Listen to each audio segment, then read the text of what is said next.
Hi friends, welcome back to my channel.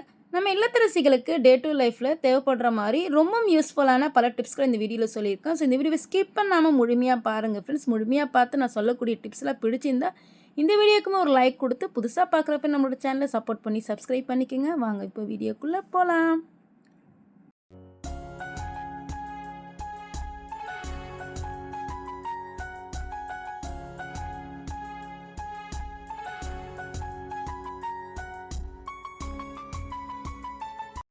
Tip number 1 friends, நம்ம வீட்டில் சமையலுக்குன்னு ஒரு சில பொருட்கள் நம்ம அதிகமாக தான் வாங்கி வைப்போம். ஸோ அந்த மாதிரி வாங்கி வைக்கக்கூடிய பொருட்கள் ஒன்று தான் வந்து நம்ம ரேஷன் அரிசி ஆகட்டும், இல்லை சாப்பாட்டு அரிசி ஆகட்டும், இல்லை வந்து பருப்பு ஆகட்டும். அது கொஞ்ச நாள் வந்து வண்டு பூச்சிகள் வந்துடும். ஸோ இந்த மாதிரி வராமல் இருக்க இந்த ஒரு டிப்ஸை ஃபாலோ பண்ணுங்கள். வருஷக்கணக்கானாலும் பார்த்திங்கன்னா அந்த அரிசியில் வண்டு பூச்சி வராது. அதுக்காக ஒரு காட்டன் துணியோ இல்லை இந்த மாதிரி ஒரு டிஷ்யூ பேப்பர் வந்து எடுத்துக்கோங்க. அதில் கொஞ்சமாக பெருங்காயத்தூள் போட்டுக்கோங்க. அப்படி இல்லை அப்படின்னா கொஞ்சமாக வந்து கல் உப்பு, அதுக்கப்புறம் வந்து கிராம்பு, இதுவுமே நீங்கள் கூடி போட்டுக்கலாம். இப்போ இதை வந்து நான் இந்த அரிசி பாத்திரத்துக்குள்ளே வைக்கிறேன். இப்போ இந்த அரிசி பாத்திரத்துக்குள்ளே வண்டு நிறையா இருக்குது. இப்போ இது வச்சதுமே பாருங்கள், ஒரு 5 நிமிஷத்தில் அதுக்குள்ளே இருக்க வண்டு எல்லாமே வெளியே ஓடி வந்துடும். ஸோ இந்த மாதிரி பண்ணுறனால வருஷக்கணக்கானாலும் வண்டு பூச்சி எதுவுமே வராது. இப்போ பாருங்கள், வச்சு ஒரு 5 மினிட்ஸில் பார்த்தீங்கன்னா வீடியோவில் உங்களுக்கு பார்க்கும்போதே தெரியுதுன்னு நினைக்கிறேன். எவ்வளோ வண்டு பாருங்கள். பார்க்கும்போது அரிசியில் வண்டு இல்லாத மாதிரி இருந்துச்சு, உள்ளே அவ்வளோ வண்டுக்கள் இருந்துச்சு. ஸோ எல்லாமே அதை வச்சதுமே வெளியே வந்துச்சு. பார்த்தீங்களா? கண்டிப்பாக உங்கள் வீடுகளில் ட்ரை பண்ணி பாருங்கள். 100% இது கண்டிப்பாக ஒர்க் அவுட் ஆகும். இது வந்து அரிசி மட்டும் இல்லை, நம்ம வாங்கி வைக்கக்கூடிய மளிகை சாமான் பொருட்கள், குறிப்பிட்ட இப்போ சொல்லப்போனால் நம்ம துவரம் பருப்பெல்லாம் கொஞ்சம் அதிகமாக தான் வாங்கி வைப்போம். ஸோ அந்த மாதிரி பருப்பு ஐட்டங்களில் கூட நீங்கள் இந்த மாதிரி வைக்கலாம். கண்டிப்பாக ட்ரை பண்ணி பாருங்கள். நல்ல எஃபெக்டிவான டிப்ஸு. இப்போ வெளியில் பாருங்கள் எந்த அளவுக்கு வண்டெல்லாம் அதிகமாக வருது பார்த்தீங்களா? ஸோ உள்ளுக்குள்ளே வண்டு எல்லாமே இருந்துச்சுன்னா கூட அந்த பெருங்காயத்தினுடைய ஸ்மெல்லுக்கு பார்த்தீங்கன்னா வண்டு பூச்சி எதுவுமே வராது. கண்டிப்பாக ட்ரை பண்ணி பாருங்கள். இந்த டிப்ஸ் உங்களுக்கு பிடிச்சிருக்குன்னு நினைக்கிறேன். பிடிச்சிருந்தால் மறக்காமல் இந்த வீடியோக்கு ஒரு லைக் கொடுத்து இந்த டிப்ஸை கண்டிப்பாக நீங்கள் உங்கள் வீடுகள்லையும் ஃபாலோ பண்ணுங்கள் ஃப்ரெண்ட்ஸ். டிப் நம்பர் 2 ஃப்ரெண்ட்ஸ், வெயில் காலம் ஆனாலே ரொம்ப வந்து அதிக கரண்ட் பில் வரும். ஏன்னா வந்து நம்ம ஃப்ரிட்ஜில் பார்த்திங்கன்னா நிறைய பொருட்கள் வைக்கிறனாலையும் சரி, ஒரு சில டைமில் ஃப்ரீசரில் வந்து ரொம்ப ஐஸ் கட்டி ஆயிடுச்சுனாலும் சரி, ரொம்ப வந்து கரண்ட் பில் அதிகமாக இழுக்க ஆரம்பிக்கும். ஸோ அதுக்காக இந்த மாதிரி நம்ம ஃப்ரீசருக்குள்ளே ஒரு அலுமினியம் ஃபாயில் பேப்பர் இந்த மாதிரி விரிச்சிட்டு அதுக்கு மேலே நீங்கள் எல்லா பொருளும் வச்சிங்க அப்படின்னா ஐஸ் கட்டியே பிடிக்காது. இதனால் நம்மளுக்கு கரண்ட் பில்லுமே வந்து கம்மியாக வரும். கண்டிப்பாக ட்ரை பண்ணி பாருங்கள். ஒரு சில வீட்டில் ஏசியெல்லாம் போடுவீங்க.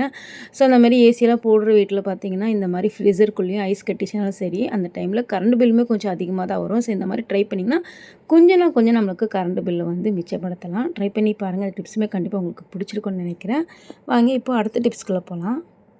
டிப் நம்பர் 3, நம்ம வீட்டில் இந்த மாதிரி தேங்காய்லாம் வாங்கிட்டோம் அப்படின்னா நீண்ட நாட்களுக்கு ஸ்டோர் பண்ணோம். அதே சமயத்தில் நம்ம உடைக்கக்கூடிய தேங்காய் பார்த்திங்கன்னா ஈஸியாக வந்து தேங்காய் சிரட்டிலேருந்து தேங்காய் ரிமூவ் ஆகி வரணும்னா இந்த டிப்ஸை கண்டிப்பாக ஃபாலோ பண்ணுங்கள். ரொம்ப யூஸ்ஃபுல்லாக இருக்கும். ஸோ கொஞ்சம் அதிகமாகலாம் வாங்கி வச்சிட்டிங்க அப்படின்னா ஸ்டோர் பண்ணால் இந்த மாதிரி மெத்தடில் கூட நீங்கள் அழகாக ஸ்டோர் பண்ணலாம். இப்போ பாருங்கள், தேங்காய் வந்து நான் 2 துண்டை இந்த மாதிரி உடச்சி எடுத்துகிட்டு வந்துடுறேன். ஸோ இந்த மாதிரி உடச்சி எடுத்துகிட்டு வந்ததுமே பார்த்திங்கன்னா நல்லா கலக்கிக்குங்க. கலகுனதுக்கப்புறம் வந்து இதை வந்து ஒரு கவருக்குள்ளே, அதாவது நம்ம மீட்டு அதுக்கப்புறம் வெஜிடபிள் போடுறதுக்கு தனியாக இருக்கும்ல, ஸோ அந்த கவர் இருந்தால் எடுத்துக்கோங்க.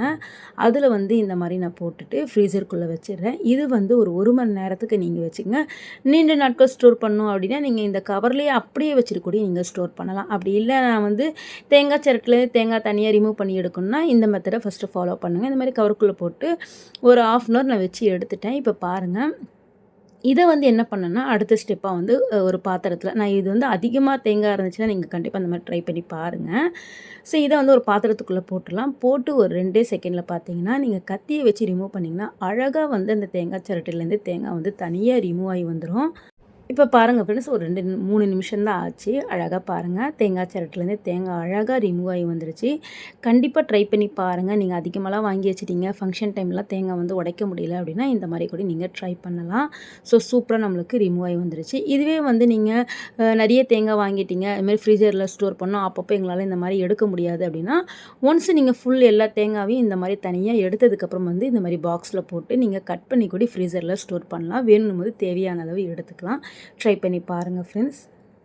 டிப் நம்பர் 4 வந்து நம்ம வீட்டில் சப்பாத்தி, ரொட்டி இதெல்லாம் உருட்டுறதுக்கு ரொட்டி கட்டை இல்லை அப்படின்னா, நீங்கள் இந்த மாதிரி கூட ட்ரை பண்ணலாம். ஈஸியாக வந்து நம்மளுக்கு திரட்டுறதுக்கு வரும். அதே சமயத்தில் ஒட்டவும் ஒட்டாது. நம்ம வேலையுமே வந்து சுலபமாக முடிச்சிடும். அதுக்காக இந்த மாதிரி நம்ம சேமியா அப்படி இல்லைன்னா மாவு பேக்கெட்லாம் வாங்கினா இந்த மாதிரி ஒரு 1/2 கேஜி இல்லைனா 1 கேஜியோ கவர் கிடைக்கும்ல.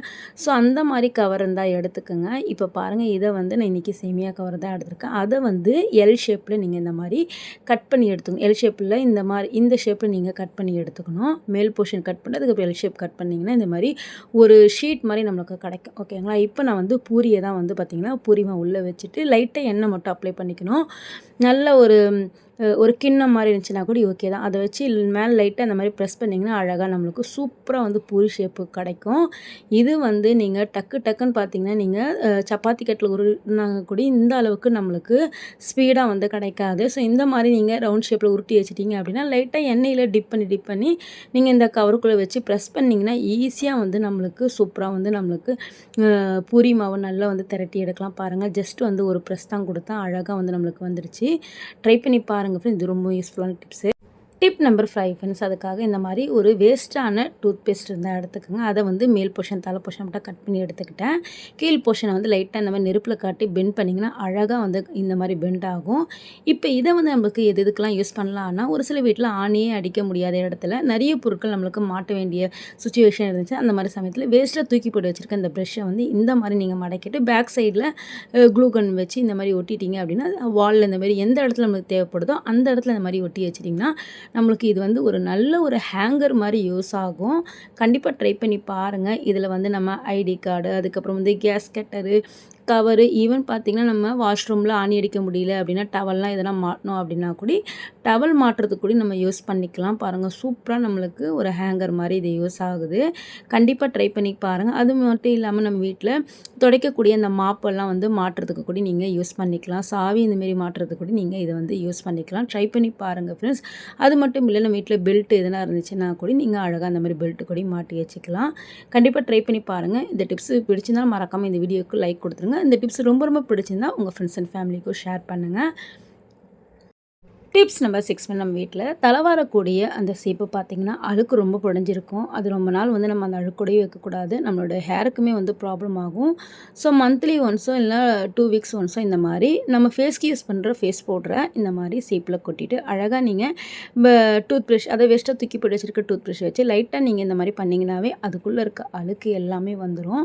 கண்டிப்பாக ட்ரை பண்ணி பாருங்கள். அப்பப்போ வந்து இந்த மாதிரி சுத்தப்படுத்தி அடிச்சிட்டிங்க அப்படின்னா நம்ம ஹேருமே வந்து பாதுகாத்துக்கலாம்.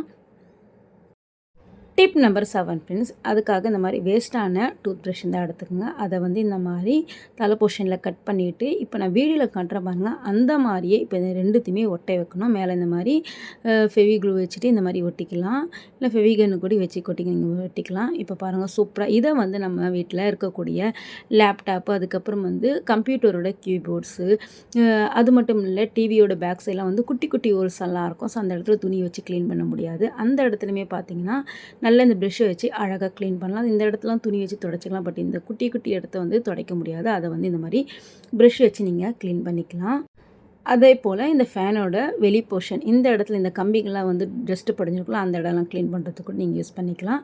கேஸ் அடுப்போட இந்த பர்னர்லாம் க்ளீன் பண்ணுறதுக்கு கூட நீங்கள் இதை வந்து யூஸ் பண்ணிக்கலாம் ஃப்ரெண்ட்ஸ். அதே போல் ஃபிஷ்ஷோட குடல் பகுதியெல்லாம் வந்து நம்ம க்ளீன் பண்ணால் இந்த மாதிரி பிளாக்காக இருக்கும்.